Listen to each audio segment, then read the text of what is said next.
Alrighty, welcome back to Modern Josephus. Today we're going to go ahead and look at Anglicans and the Reformed and just kind of go over their history and see where everybody comes from, whether I agree or disagree with any of their theology as a Baptist. And without further ado, let's go ahead and get into it. Let's now look at the Anglicans. First of all, I should mention that some people don't actually consider Anglicans to be Protestants. They actually see them as being a sort of middle position instead, between Catholicism and Protestantism. This is because on the surface, their overall structure and traditions often look a lot like Catholicism. And when it comes to their beliefs, they don't really have a founding theologian, such as Luther or Calvin. Yeah, basically, their doctrine is mostly just Catholicism, and it has to do with Henry VIII not really separating from the doctrine, just separating from the church. And the reason why, of course, as we all know, or most of us know, is because he wanted to get a divorce and marry someone else, and the Pope wouldn't let him. So he said, "Oh, that's how you feel? Then I am going to leave the church." But as far as doctrinal, nothing changed except for instead of a pope being ahead of the church, now you add a king ahead of a church. And I mean, either or, I still believe that, no one is the head of the grand church except for Christ.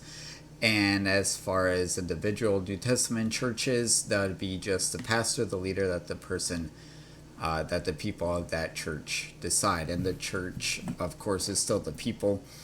Not a building, but it's more a local thing than a universal thing. But considering that the Anglicans split from Rome around the same time as the Lutheran and Reformed branches, I think it is fair to say that they are indeed a type of Protestantism. Now, the main church in this branch was and still is the Church of England. You're probably familiar with the story of King Henry VIII and his 6 wives, and how he argued with the Pope over whether or not he could get out of his first marriage, because it had not resulted in a son. Because the Pope would not help him, Henry decided to break ties with the Catholic Church and have himself declared the head of the church in his country instead. This occurred in 1534, and hence that's the date that's usually given for the birth of the Church of England. Now again, I want to point out that it's not as if all the Catholic churches in England were simply shut down in 1534, or that new Anglican ones were established. Not at all. The same churches and the same priests actually just continued on as usual. The only difference was that they no longer reported to the Pope. For a long time, the most senior Catholic bishop in England had been the Archbishop of Canterbury. Therefore, when the Church of England broke away from Rome, the Archbishop of Canterbury became the new spiritual leader of the church. Currently, that person is Justin Welby.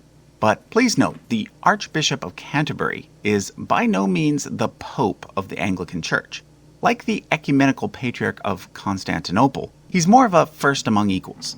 The actual head of the Church of England is whoever the monarch of the United Kingdom is. So I guess the monarch is the head. So, but as far as the spiritual leader, just first among equal, which is closer to the New Testament type of Christianity than what Catholicism is as far as the church goes. But still, I don't believe in a first of anything. They should all just be equal. But anyway. So currently, that person is Charles III. Now, at the time that the Church of England broke away, the King of England was also the King of Ireland. So, around the same time, the Church of Ireland came under the control of the English king as well. But unlike in England, most of the Irish remained loyal to the Pope. So, what happened was that from 1536 to 1869, the Anglican Church of Ireland was the state church, even though Protestantism was the minority religion. Nowadays, most of Ireland is a republic, and there's no state church, and most of the Irish are still Catholics. Wales, by the 1500s, was simply a part of England, so they came under the Church of England. Although I should point out that in 1920, an independent church in Wales was formed.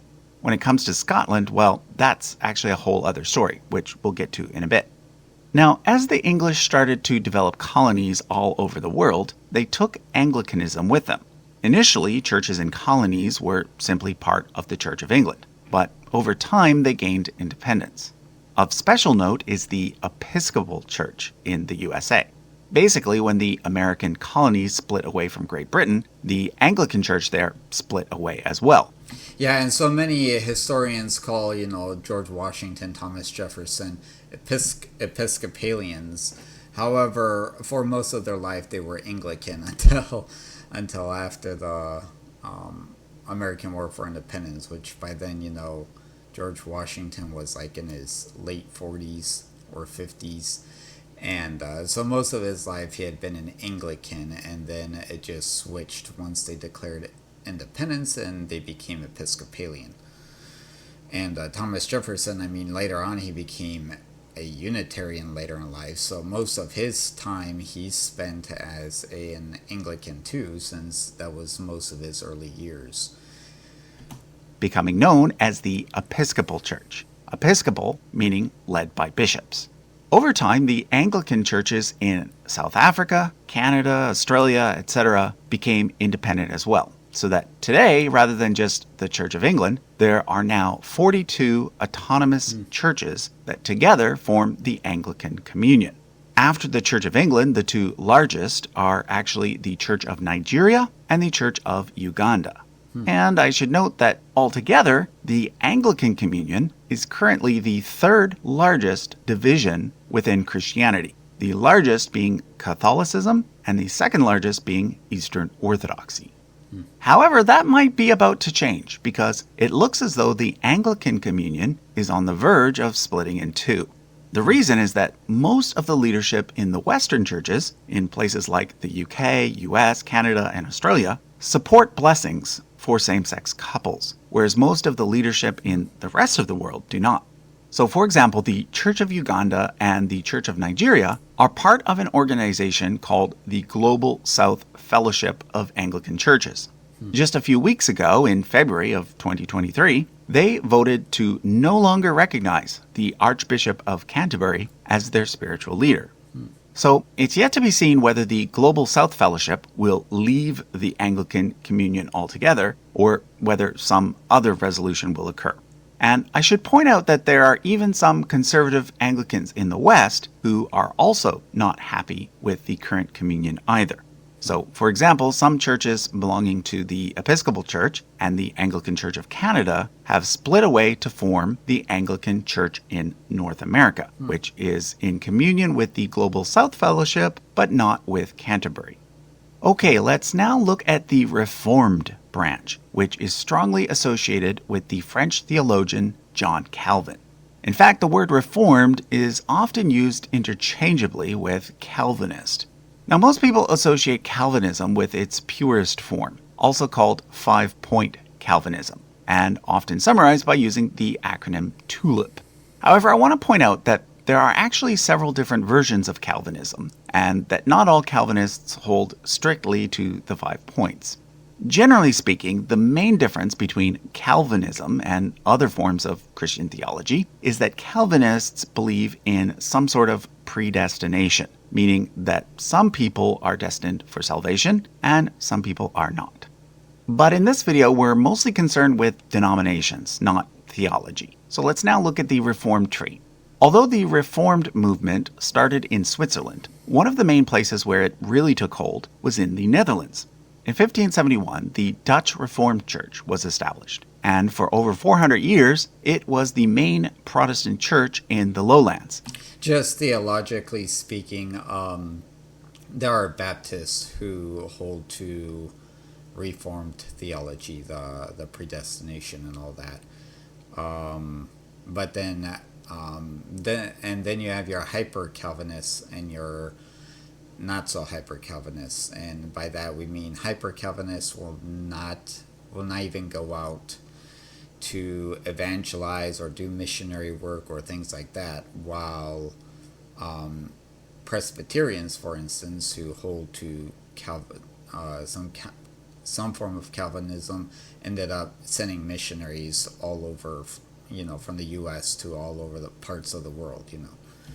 Also spreading to other countries wherever Dutch settlers traveled, such as South Africa. In 1892, there was a major schism in the Dutch Reformed Church, resulting in the creation of the Reformed churches in the Netherlands. However, in 2004, they merged back together with the main church, along with a few Dutch Lutherans, to form the Protestant Church in the Netherlands. In France, those who embraced Calvinism became known as Huguenots. However, in France, Protestants remained the minority and were often persecuted. They do still exist, though, and most of them now belong to a denomination called the United Protestant Church of France. It's interesting also that the French Huguenots two of their leaders were the first to write about the separation of church and state.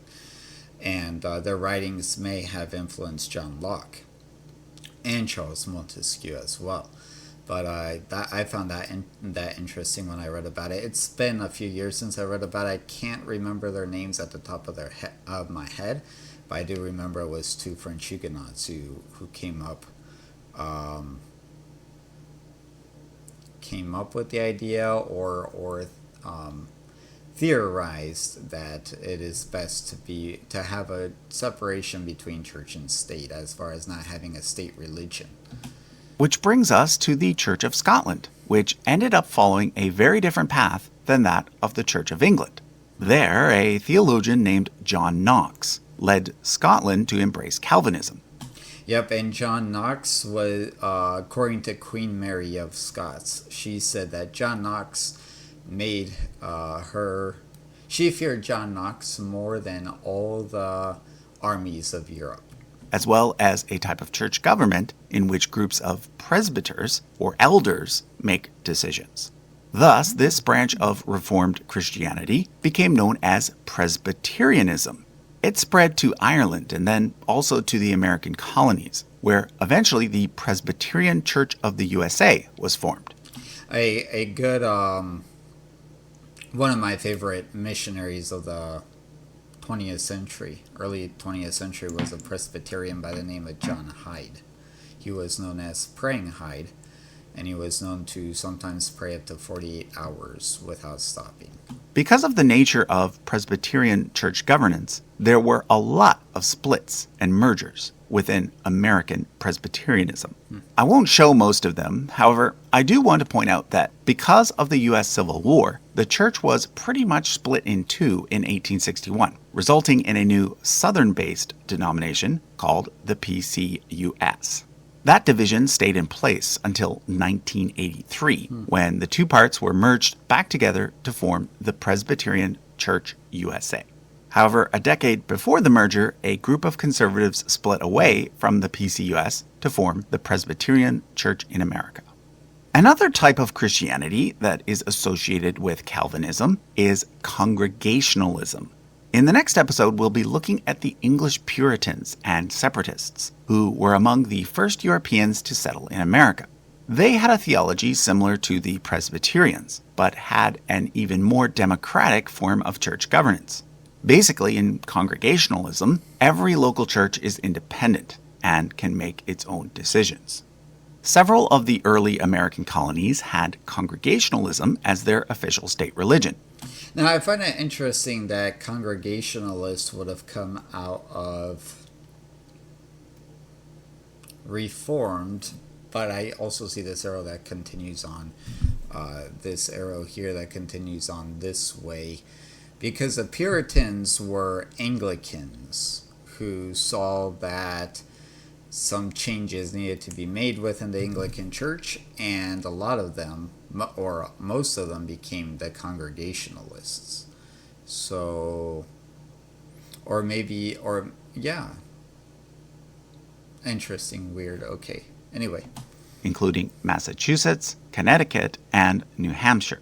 In fact, 3 famous Ivy League schools. Now, Connecticut, I see, and they were also Congregationalists. However, they were people who split from the Puritans and became Congregationalists. So I don't know how Massachusetts went from Puritan to Congregationalist, because I know that the Congregationalists that fled, that left Massachusetts were fleeing. So I don't know. I don't know what happened. Maybe they merged. Maybe they settled their differences. Something like that happened.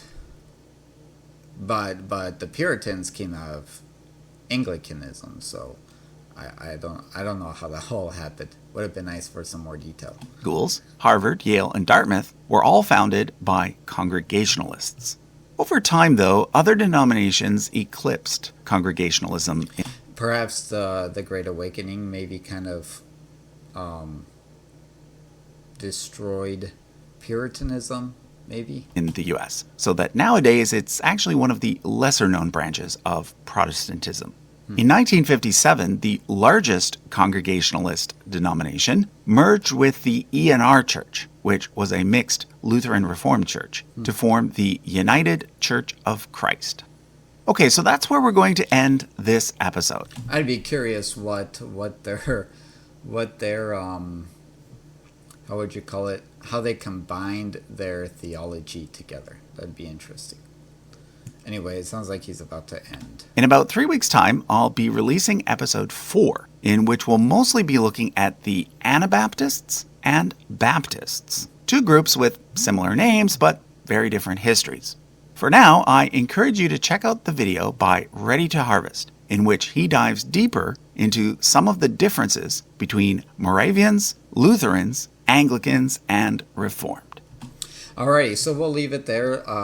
Like, share, subscribe, leave a comment down below. Again, I will keep on putting the link to these videos down below in the description, so you guys can go there and just watch it yourselves. So thanks for watching, and we are at 51 subscribers. Let's get to 60, guys. Let's get to 60. Go ahead and share it with all your friends and everyone else.